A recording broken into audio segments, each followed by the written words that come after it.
دیکھیے ہم سے پہلے بھی ایک امت مسلمہ تھی کہ نہیں؟ ہماری عمر جو ہے امت مسلمہ کی حیثیت سے ابھی 1400 برس ہوئی ہے. 1417 سن ہجری چل رہا ہے نا. اس میں آپ اور حضور کی بعثت 12 برس اور، تو 1430 برس سمجھیے، اس لیے کہ اس وقت جب سے کہ وحی کا آغاز ہوا ہے. یہ ہماری کل تاریخ ہے، ابھی 1450 برس نہیں ہوئی. ہم سے پہلی جو امت تھی 2000 برس تک اسی مقام پر فائز رہی. وہ کون تھے؟ بنی اسرائیل. وہ موسیٰ کے امتی تھے، ہم محمد کے امتی ہیں علی نبینا علیہ الصلوۃ والسلام. انہیں تورات دی گئی تھی، ہمیں قرآن دیا گیا ہے. نبی ہونے کے اعتبار سے افضل ترین نبی، رسول ہونے کے اعتبار سے اکمل ترین رسول، کتاب ہدایت ہونے کے اعتبار سے جامع ترین کتاب، نوع انسان را پیام آخری حامل او رحمت للعالمین. یہ اپنی جگہ تقابل ہے، لیکن ایک اور اعتبار سے دیکھیے عمر اس کی طویل تھی 2000 برس، ہماری ابھی 1400 برس ہوئی. اور دوسری بات، اس امت میں 1400 برس تک کوئی وقت ایسا نہیں گزرا کہ کوئی نبی موجود نہ ہو. سینکڑوں نبی آئے. شروع ہوئی ہے 1400 قبل مسیح میں، جب تورات دی گئی حضرت موسیٰ کو. اور آپ کو معلوم ہے اس وقت 2 رسول تھے، موسیٰ بھی اور ہارون بھی علیہ الصلوۃ والسلام. پھر حضور کی حدیث بخاری شریف میں موجود ہے، کانت بنو اسرائیل تسوسہم الانبیاء کلما ہلک نبی خلفہ نبی. بنی اسرائیل کی سیاست اور حکومت جو ہے انبیاء کے ہاتھ میں ہوتی تھی. جب بھی کوئی نبی فوت ہوتا تھا دوسرا نبی اس کا قائم مقام، اس کا جانشین ہو جاتا تھا. جیسے داؤد کے بیٹے سلیمان. آخری جو نبی آئے ان کے ہاں وہ حضرت مسیح، اور ان کے ہم عصر حضرت یحییٰ علیہ الصلوۃ والسلام. تو یوں سمجھیے 2 سے شروع ہوا، 2 پر ختم ہوا. موسیٰ و ہارون، عیسیٰ و یحییٰ، درمیان میں 1400 برس، اور کوئی وقت ایسا نہیں ہے جب کہ کوئی نبی موجود ہو. کیسی امت تھی! اسی لیے میں نے آپ کو بتایا قرآن مجید میں سورہ بقرہ میں 2 جگہ فرمایا ہے، یا بنی اسرائیل اذکروا نعمتی التی انعمت علیکم وانی فضلتکم علی العالمین. 6واں رکوع بھی شروع ہوتا ہے اسی آیت سے سورہ بقرہ کا، اور 15واں رکوع پھر شروع ہوتا ہے اسی آیت سے. اے بنی اسرائیل، میرے اس انعام و اکرام کو یاد کرو جو میں نے تم پر کیا، اور میں نے تو تمہیں تمام جہان والوں پر فضیلت دی تھی. لیکن وہی بنی اسرائیل جب ان کا طرز عمل کیا ہوا، شریعت کو پس پش ڈال دیا. نبذ فریق من الذین اوتوا الکتاب کتاب اللہ وراء ظہورہم مثل الذین حملوا التوراۃ ثم لم يحملوها كمثل الحمار يحمل اسفارا. کتاب سے ناطا توڑ لیا، بس اس کو مقدس کتاب بنا کر رکھ دیا، نہ پڑھنا، نہ سمجھنا، نہ اس پر عمل کرنا، جیسے ہم کرتے ہیں.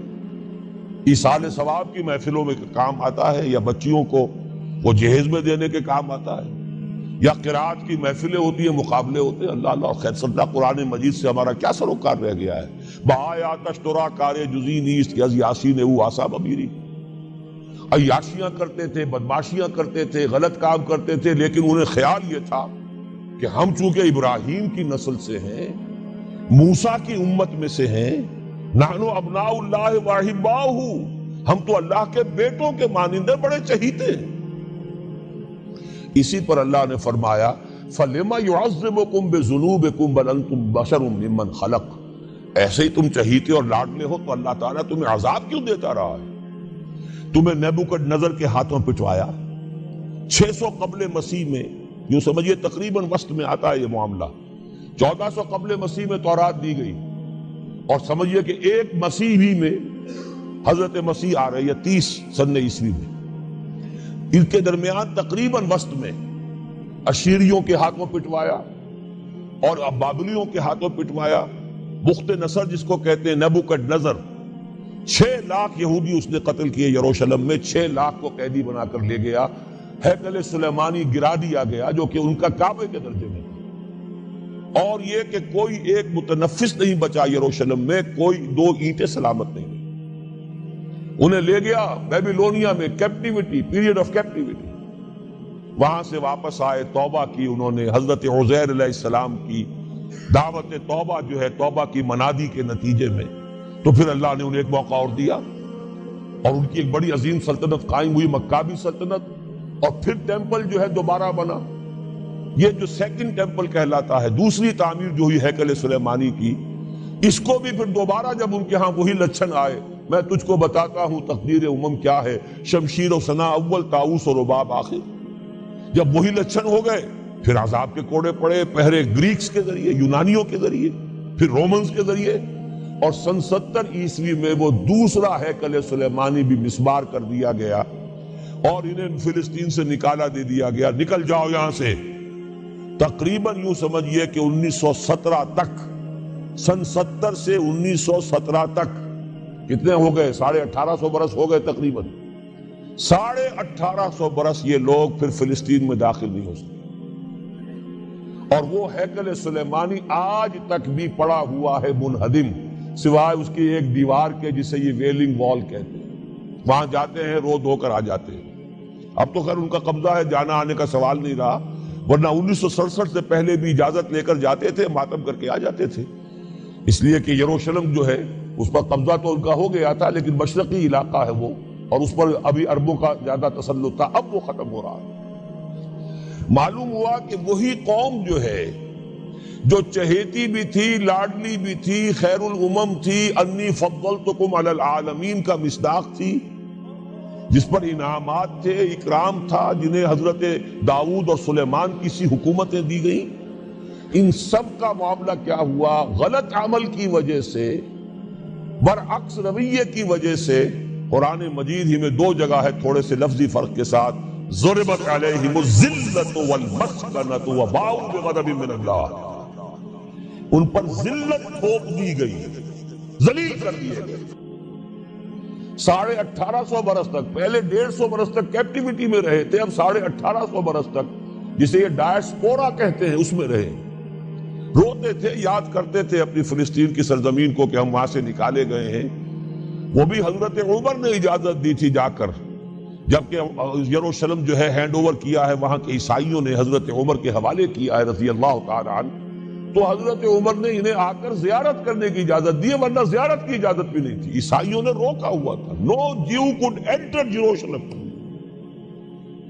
اور وہ جو معاہدہ کیا تھا عیسائیوں نے حضرت عمر سے، یہ ان کی طرف سے شرط تھی کہ آپ یہاں یہودیوں کو آباد ہونے کی اجازت نہیں دیں گے. لیکن کم اینڈ وزٹ، آئیں زیارت کریں اور جائیں، لیکن یہاں آباد نہیں ہوں گے. یہ قوم جو اونچی تھی، بڑی تھی، فضلتکم علی العالمین تھی، لیکن وہی قوم ضربت علیہم الذلۃ والمسکنۃ وباؤوا بغضب من اللہ، اللہ کے غضب کو لے کر لوٹی. یہ ہے اصل میں وہی معاملہ جو آج ہمارے ساتھ ہے. اللہ کا قانون تو غیر جانبدار ہے. وَلَن تَجِدَ لِسُنَّتِ اللَّهِ تَحْوِيلًا وَلَن تَجِدَ لِسُنَّتِ اللَّهِ تَبْدِيلًا. اللہ کا قانون قوموں اور امتوں کے لیے بدلتا نہیں. وہی صورت ہے، ہمیں بھی کہا گیا کنتم خیر امت اخرجت للناس، تم بہترین امت ہو جسے دنیا والوں کے لیے نکالا گیا ہے. تمہارا کام کیا ہے؟ ہم تو جیتے ہیں کہ دنیا میں تیرا نام رہے، کہیں ممکن ہے کہ ساقی نہ رہے، جام رہے. ہمارا کام تو تھا اس اسلام پر عمل کرے اور دنیا کو دعوت دے، اپنے عمل میں بھی گواہی دے. آؤ دیکھ لو، ہم جو کچھ کہہ رہے ہیں یہ تھیوری نہیں ہے، یہ صرف لفاظی نہیں ہے، یہ شاعری نہیں ہے. اگر محمد رسول اللہ نے فرمایا صلی اللہ علیہ وسلم سید القوم خادمہم، آؤ دیکھ لو مدینے میں ہمارا خلیفہ عمر فاروق خادم ہے کہ نہیں ہے؟ کیا کوئی بادشاہ ہے؟ کیا اس نے کوئی محل بنایا ہے؟ کیا اس کے لیے کوئی خدم و حشم ہے؟ کیا اس کے لیے کوئی باڈی گارڈ ہے؟ کچھ بھی نہیں.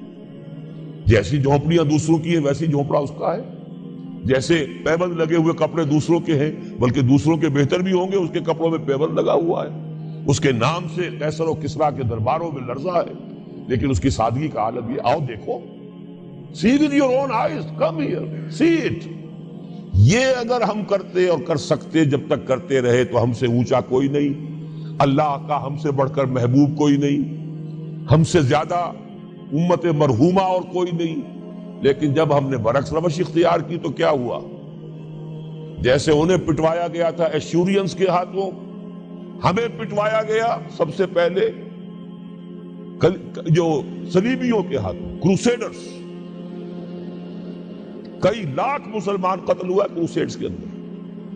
جب پہلی مرتبہ عیسائیوں نے قبضہ کیا یروشلم پر، تقریباً 90 برس 88 برس عیسائیوں کے قبضے میں رہا ہے، اب وہ دوبارہ چلا گیا یہودیوں کے قبضے میں۔ اس وقت جو ہے اتنا قتل عام ہوا تھا عربوں کا اور مسلمانوں کا یروشلم میں کہ جب فاتحین کے گھوڑے داخل ہوئے ہیں شہر کے اندر تو گلیوں کے اندر ان کے گھٹنوں تک خون کی نہر بہہ رہی تھی۔ اس کے بعد آیا فتنہ تاتار، کروڑوں مسلمان قتل ہوئے، یہ لاکھوں کی بات نہیں، کروڑوں مسلمان۔ پورا روسی ترکستان کا علاقہ ختم ہوا، افغانستان ختم ہوا، ایران ختم ہوا، عراق ختم ہوا، 4 عظیم مملکتیں۔ اور آخری خلیفہ بنو عباس کا وہ گھسیٹ کر نکالا گیا اپنے محل سے، مستعصم باللہ۔ ویسے تو نسلاً تو حضور کے چچا کی نسل سے تھا، عباسی تھا، حضرت عباس رضی اللہ تعالی عنہ کی نسل سے ہے، مستعصم باللہ، لیکن اس کو گھسیٹ کر نکالا گیا ایک جانور کی کھال کے اندر لپیٹ کر، اور تاتاریوں نے اپنے گھوڑوں کے سنوں تلے اسے کچل دیا۔ وہ دن اور آج کا دن پھر امت مسلمہ کی قیادت عربوں سے چھین لی گئی۔ اس کے بعد اللہ نے پھر کرم فرمایا، پھر کچھ اولیاء اللہ کے ذریعے سے، کچھ صوفیاء کے ذریعے سے اتنا بڑا معجزہ ہو گیا، جیسا کہ حضرت عزیر علیہ السلام کے ذریعے سے ہوا تھا کہ یہود میں دوبارہ انابت اللہ، توبہ کا جذبہ پیدا ہو گیا۔ ایسے ہی کچھ صوفیاء کرام کے ذریعے سے، نیک لوگوں کے ذریعے سے، اللہ والوں کے ذریعے سے، وہی تاتاری جنہوں نے کروڑوں مسلمانوں کو قتل کیا تھا خود مسلمان ہو گئے۔ ہے آیا فتنہ تاتار کے افسانے سے، پاسباں مل گئے کعبے کو صنم خانے سے۔ پھر غلبہ ہوا، پھر ترکوں کی عظیم حکومت قائم ہوئی، ترکان تیموری، Terken Usmani, Terken Seljuqi, Terken صفوی۔ عرب تو معزول ہو گئے تھے، لیکن ترکوں کی زیر قیادت گریٹ آٹومان امپائر بھی قائم ہوئی۔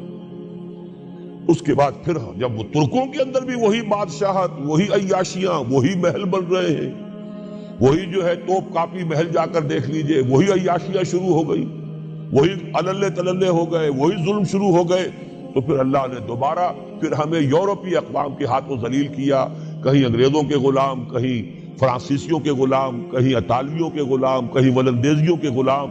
پورا عالم اسلام اس صدی کے آغاز میں، پہلی جنگ عظیم کے بعد، پورا عالم اسلام غلامی میں تھا، سوائے نجد کا ایک علاقہ تھا کہ نجد میں ابھی تیل برآمد نہیں ہوا تھا، ورنہ سب سے پہلے پنجے وہاں گڑتے، وہاں ریت میں جا کے لینا کیا تھا۔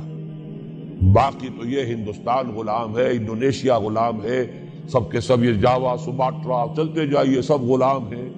اس کے بعد ایران چاہے براہ راست غلامی نہیں تھی، لیکن انگریزوں کے انتداب میں تھا، کنٹرول انہی کا تھا۔ عراق پر انگریزوں کا کنٹرول تھا۔ اسی طریقے سے یہ ساری جو عرب مملکتیں ہیں یہ انگریزوں کے زیر اثر تھی، اور یا یہ کہ فرانسیسیوں کے زیر اثر تھی۔ شمالی افریقہ یا فرانسیسیوں کا تھا یا اسپین کا تھا، اور یا یہ کہ اطالویوں کا تھا لیبیا۔ یہ حال ہمارا ہوا۔ یہ ہے اصل سبب اور یہ ہے معاملہ۔